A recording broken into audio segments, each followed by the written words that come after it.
Shalom, shalom, Rocker Family Homestead. Man, you see, man, that shipping container has allowed me to be able to get a lot of this stuff out of the garage.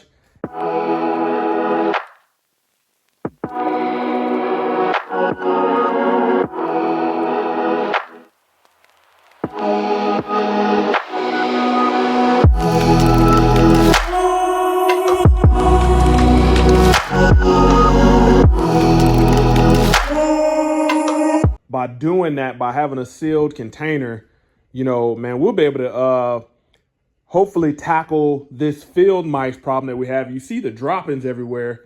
And I've filled up some holes where they got in the drywall. But that's not what I'm here today to talk to you about. Today, man, I'm getting my seedling started. And this is the seedling starter shelf that I made a video on recently. And what I'm using is I'm using these Great Value clear cups to get them going. And the reason I'm doing that is so I can let the roots, you know, get a little bit more developed, contrary to how I was doing when I was using this. This takes these little pre-made, I don't know what the material is, pre-made pods that go in there. You buy them, they're already moist, but as soon as the roots take off out of those things, you got to pull these. And if you are trying to pull the pods out of these things a little bit sooner than if you're pulling them and you got to transplant them into the next size container, you know, the plant may go through some shock. So avoiding this, what I'm going to do is I've got my grow media right here, my medium, and I've got this thing all wired up, you know, got the heating pads under there. These are the heating pads right here that I used. Those run me like 20 bucks at my local grow store, and it'll give some warmth. I got one down here, one up here, and what I'm doing now is, let me see, I know this top one holds 15 cups. And let's see how many I got down here. 3, 6, 9, 11. I need to get 4 more cups out of here. And then I'm going to put the holes in them. And this will make it easier because I'll be able to take a permanent marker and write on the cup what it is that I'm planting in there. Makes it real easy, real simple. You know, if I wanted to, I could double this up because I got the outlet space to be able to run two of these heating mats on each shelf and pretty much run, you know, this is going to give me 30 seedlings. And by having a heat mat, man, I notice it takes a lot better, especially with, we're just around the corner from getting our last frost.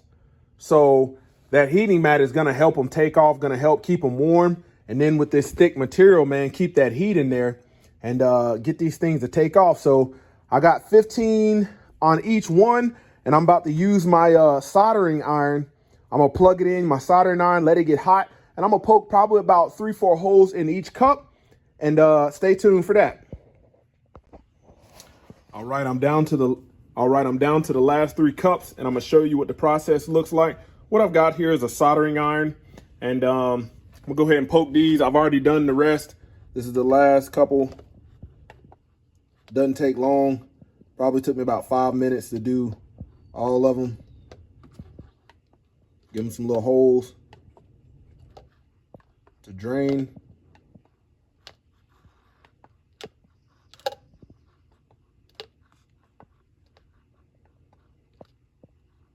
All right, we're good there. And then unplug the soldering iron. All right, let that cool off.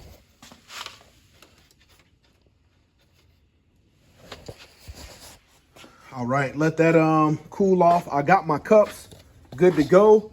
So a great thing about this one is these clear cups, man. If I was buying those pods that I was using over there on those things, man, a bag of those things, those little those pods that go into the little cubes, man, a bag of those things costs like 25 bucks. per bag, and I needed 2 of them. But this cup method, man, I got some cups. I got these cups for like $3 right here. And it will allow me, as the roots start to develop, you know, and it'll let me know, okay, man, we're ready to transplant. Whereas those things, man, after about a week and a half, they're ready to transplant. And here, I'll be able to keep them and see how the roots are actually doing, and be able to pull them a lot easier than be able to transplant them a lot easier than having to deal with those pods that I was talking about. So got that done. What I'm going to do now is I'm going to use some of my medium right here. Man, I got to get all these doggone mouse droppings up, these field mice droppings. Man, look at that. And so what I did was I took the storage container and got everything out here. And the goal is not to have anything on the floor other than my shelves and stuff that they won't eat. But if anything like paper or anything like that in the country, man, field mice will run rampant. You can see they got into some toilet paper right here. So I'm gonna move all that to the storage container. And yeah, man, so the process continues. But now I'm about to open up my grow medium right here, get these cups filled, and then I'll show you what kind of solution I'm using to help the seedlings take off. So stay tuned for that. All right, this is the seed starting soil that I got. My agricultural store, my agroponic store is going out of business, so they're letting stuff go. And this bag, I want to say, ran me about $12, $13. And what it is soilless coconut coir based grow media.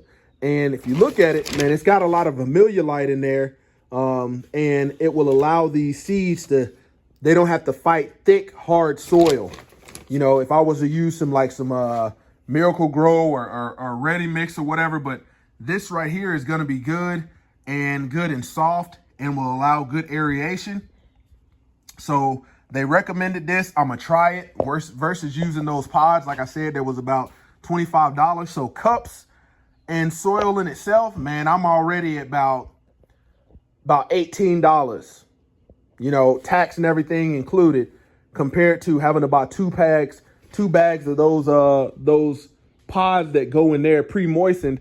I had some left over, but they dried out. I was like, I'm not doing that anymore. So let me fill these cups up, and I'll show you the next process. All right, here we go. This is the finished product. Man, I did some cherry tomatoes, some cantaloupe, some watermelon, some long red cayenne peppers, some jalapenos, and a whole bunch of beefsteak tomatoes, vining indeterminate tomatoes. I'm going to probably tomorrow scoot these over some more and get some bell peppers.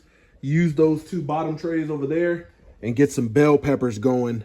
That way, like I said, man, this year I don't have to buy anything from the store, and see how those bell peppers take off. I normally buy the bell peppers already pre-grown from the store, buy them in a pack and let them go. But I want to do it from seed this year, just honing in on the skill and learning how to start off the seedlings and get those jumping. It's not a big operation, not a you know, large scale, but I want to do as many seedlings as I have space for to plant. You know, last year I made the mistake of doing too many seedlings, and like I said, my chicks got to them, but I wouldn't have had space to plant. I wasn't set up to be able to receive all of those different seedlings that took off. So got that taken care of. Let me get my stuff out of there, and I'm gonna go ahead and close this tarp down and let that, it's on a timer, and we're gonna let that do its thing in there. There you have it. Close the tarp, and you can see in there, and it pretty much blocks out all light. You can't even see from the sides. So it's getting all light. If I open it up, you can see in there, everything's good to go. Hope that helps somebody out.